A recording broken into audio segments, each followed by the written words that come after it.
चक्रं कृपाणं त्रिशिखमाकरैरुद्वहन्तीं त्रिनेत्रां सिंहस्कन्धाधिरूढां त्रिभुवनमखिलं तेजसां पूरयन्तीं ध्याये दुर्गाजयाख्यां त्रिदश परिवृतां सेवितां सिद्धकामै। श्री गुरवे नमः। हरि ओम। परात्पर जगदाधार जगतपति करुणा वरुणालय कारण करुणाकर भगवान श्री हरि की पावन पवित्र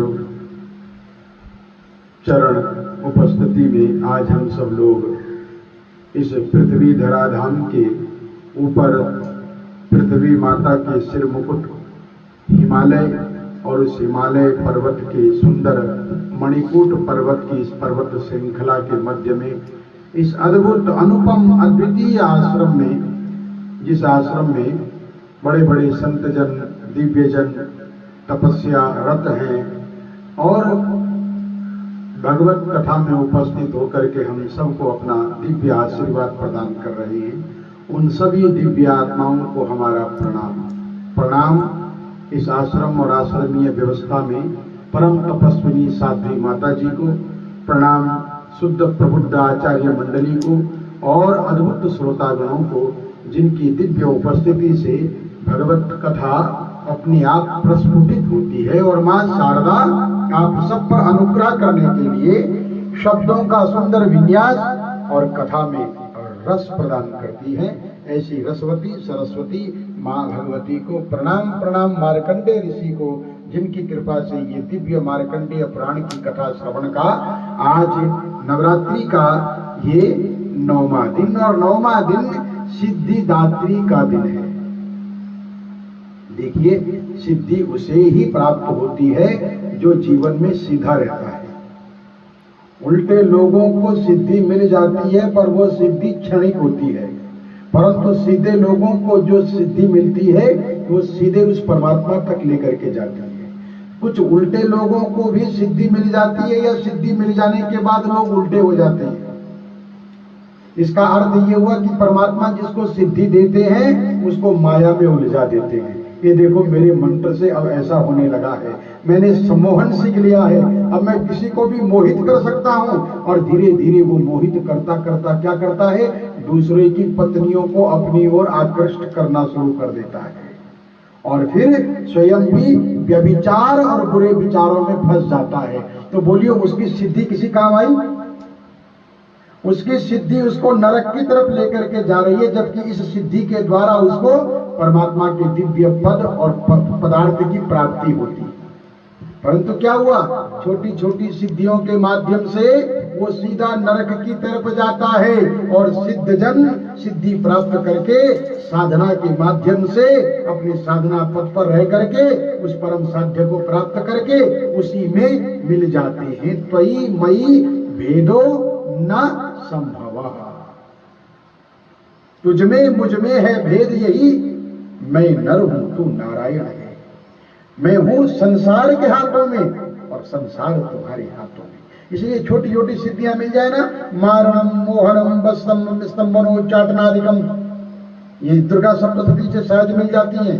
मारण भी मिल सकता है, ओम हुम फट स्वाहा, मोहन भी मिल सकता है, सब लोग आपकी ओर आकर्षित हों, आकर्षणी प्रकर्षणी वो सब आप कर सकते हैं। परंतु इससे क्या हुआ, बोले उल्टे लोगों को या फिर उन लोगों को जिनको भगवान ने पथभ्रष्ट करना है, छोटी छोटी सिद्धियां पकड़ा दी। अब उन सिद्धियों से कोई चावल देख रहा है, कोई हाथ देख रहा है, कोई हस्त रेखा देख रहा है, कोई मस्त रेखा देख रहा है और कोई मस्त होकर के रह रहा है। इसका मतलब है वो पथभ्रष्ट हो गए। एक साधक इन सारी सिद्धियों को छोड़ करके उस परमात्मा को ही प्राप्त करने की इच्छा में लगा रहता है। इसलिए साधक को चाहिए कि प्रथम दिन आरभ्य, पहले दिन से लेकर के जब तक सिद्धि नहीं प्राप्त हुई तब तक उस मार्ग पर डटा रहे।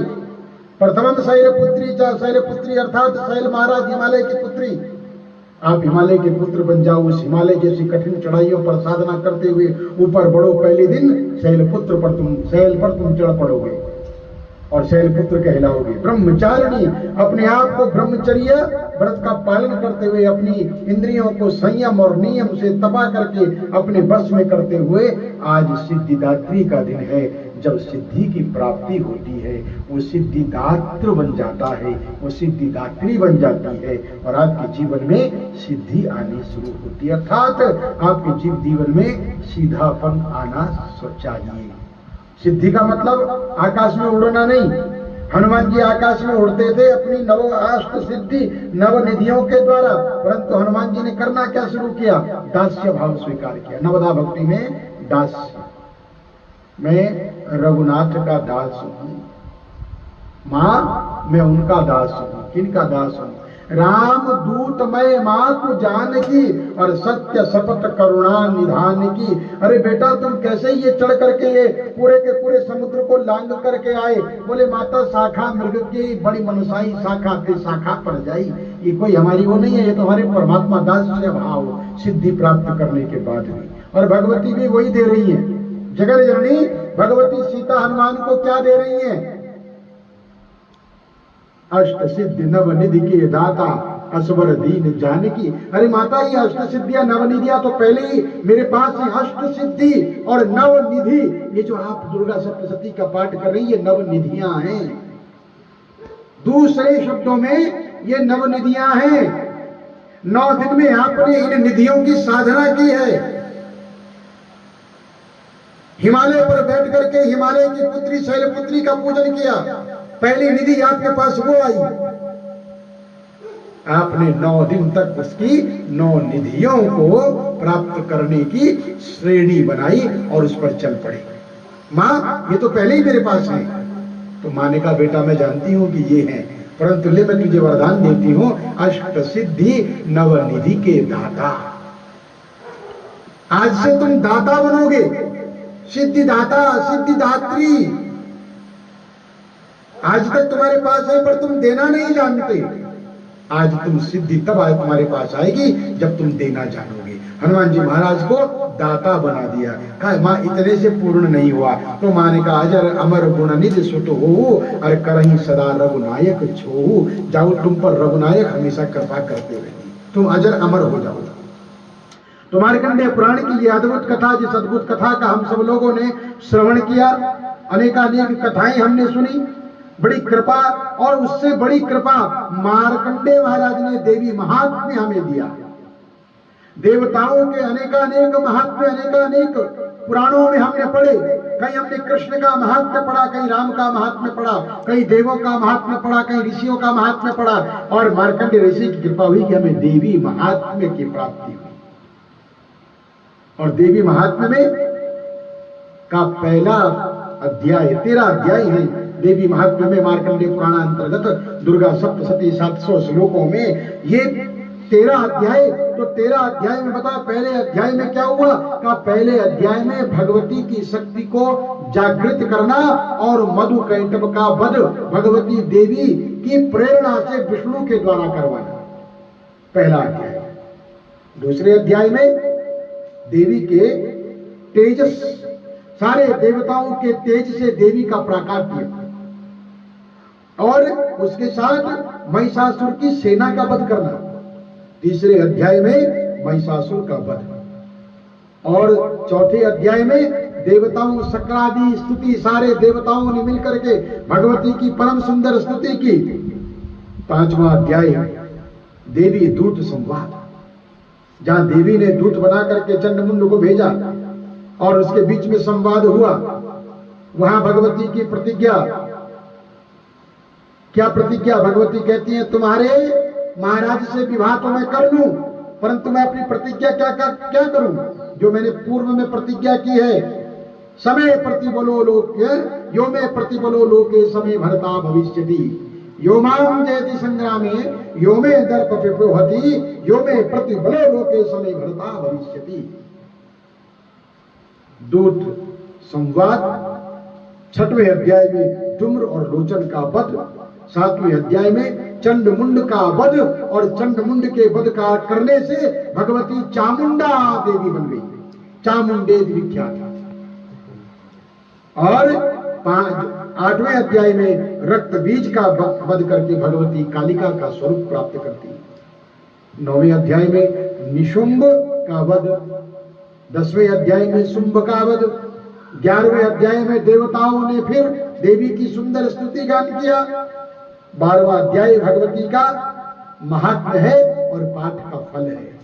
देवी के जितने चरित्र हैं उन चरित्र को, कितने चरित्र हैं देवी के का 3 चरित्र है। प्रथम चरित्र, मध्यम चरित्र, उत्तर चरित्र। इन तीनों के पाठ करने का महात्म्य क्या है और कब कब करना चाहिए? तो निवेदन करता हूं, एक बार पाठ कर लिया जिंदगी भर में परिपूर्ण हो गया। सारे जीवन में एक बार पाठ किया नवरात्रि का परिपूर्ण हो गया नहीं। क्रियते या च वार्षिकी, अगर रिजल्ट चाहते हो अच्छा ठीक, तो वार्षिकी करा करो, अर्थात साल में 2 बार किया करो। इस साल करवाया है, अगले साल फिर करवाओ, तब जाकर के अगले 13 वर्ष तक आपके लिए औषधि रूप बन जाएगा। और जो भगवती के स्नेह करने वाले, भगवती का आराधन करने वाले, जो अपनी कुलदेवी को मानने वाले हैं, क्रियते या च वार्षिकी, वो तो हर वर्ष में बल्कि 4 बार करते हैं, और नहीं है तो कम से कम 2 बार करते हैं, नहीं तो 1 बार तो वर्ष में करते ही करते हैं। ये देवी के सुंदर चरित्रों का पाठ का महात्म्य, और उसके साथ साथ 13वें अध्याय में सुरथ नाम के राजा और जो व्यापारी है, उस व्यापारी को भगवती का वरदान देना। इस तरह से भगवती की 2 जगह स्तुति है, 2 जगह भगवती की स्तुति है, एक 4थे अध्याय में और एक 11वें अध्याय में। इन स्तुतियों का पाठ करके भी भगवती को प्रसन्न किया जा सकता है, क्योंकि ये भगवती की स्तुति है। मैं पूर्व में भी निवेदन कर चुका हूं कि भगवती की स्तुतियों का पाठ किया करें। ये भजन कीर्तन करना ये मन को बहलाने का साधन है मात्र। रिजल्ट कितना आए कैसा आए भगवती जाने, पर वो इतनी दयाद्र है कि वो फिर भी हम पर अपना अनुग्रह करती रहती है। इस प्रकार का अनुग्रह भगवती का हम सब पर सदा होता रहे। यही मार्कंडेय पुराण की दिव्य कथा है, जिसमें भगवत मार्कंडेय पुराण में 4 मुख्य प्रश्न हैं। उस 4 मुख्य प्रश्नों पर जो मैं पूर्व में आपके साथ कथा कर चुका हूं, उन 4 मुख्य प्रश्नों के ऊपर पूरा मार्कंडेय पुराण निर्भर करता है। और उसकी दिव्य कथाएं, अनेकानेक राजाओं की कथाएं, ब्रह्मा के द्वारा सृष्टि की कथा, नरक की यातनाओं की कथा। नरक से बचना चाहते हो तो बुरे कामों से रुक जाओ और अच्छे कामों से न रुको। अच्छे कामों से ना रुको ही नरक से रोकने का यंत्र है।